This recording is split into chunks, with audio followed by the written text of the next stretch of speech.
Around 460 BC, on the Greek island of Kos, a physician named Hippocrates began doing something revolutionary. He separated medicine from religion. Disease, he argued, had natural causes, not divine punishment. The patient was to be observed, not prayed over. Clinical medicine had a beginning. Hippocratic medicine was built on observation. Watch the patient. Record the symptoms. Note the progression. Look for patterns. The physician's job was to understand the natural course of a disease, support recovery where possible, and do no harm where recovery was unlikely. This is still the core of clinical practice. The Hippocratic Corpus, a collection of some 60 medical texts, was not written by one man. It represents a school of thought developed on Kos over generations. Its case histories are extraordinary, detailed, honest about failures, and systematic in their approach. They read like modern clinical notes from 2,000 years ago. What made Hippocrates revolutionary was what he removed. No prayers. No sacrifices. No blaming gods. Disease came from the environment, bad air, contaminated water, poor diet. The physician's role was to identify these natural causes and address them. This was not obvious in a world where gods explained everything. The Asclepian tradition competed with Hippocratic medicine for centuries. Patients slept in sacred precincts hoping for divine healing visions. The priests of Asclepius were skilled, they used suggestion, rest, diet, and perhaps active treatments alongside religious ritual. But the Hippocratic physicians systematized what the priests mixed with prayer. Hippocratic physicians examined urine, skin color, breathing, and pulse.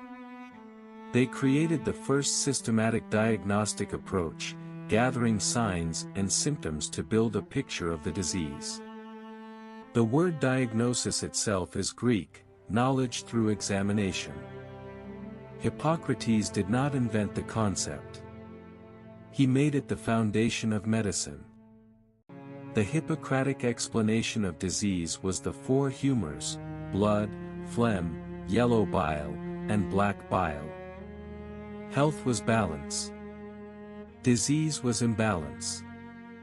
It was wrong, but it was a systematic, natural explanation rather than a supernatural one. The theory dominated medicine for 2,000 years precisely because it was internally consistent.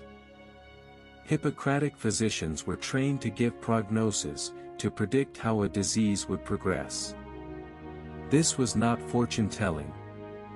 It was pattern recognition based on accumulated clinical experience. If you had seen 100 patients with these symptoms, you could tell the family what to expect. Prognosis built trust in physicians over priests. Medical education on Kos was structured. Students learned by doing, accompanying experienced physicians, observing cases, writing records. The apprenticeship model of medical training persisted essentially unchanged until the 20th century. Hippocrates did not just practice medicine.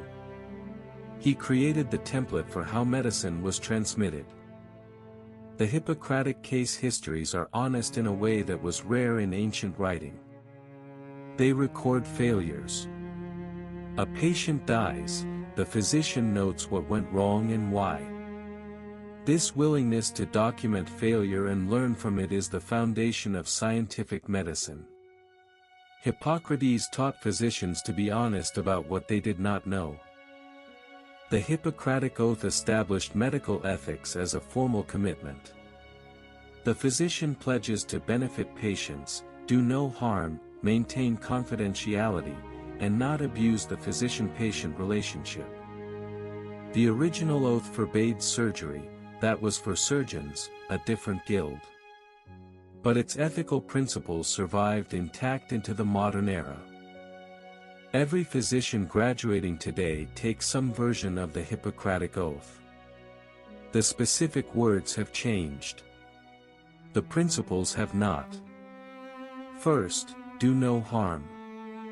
Keep patient information confidential. Use knowledge only to benefit. The ethical framework of Western medicine was set in the 5th century BC and has never been fundamentally revised. From Hippocrates' teaching under a plane tree on Kos, to detailed case histories written by Oil Lamp, to the four humors theory, to systematic clinical examination replacing prayer, to the oath taken by every physician since. 2,500 years of medicine began with one decision: disease has natural causes, not divine ones. I am Takku. Hippocrates moved medicine from prayer to observation, giving birth to the healer we know. Subscribe to Wisdom of Takku, because patient always comes before creed.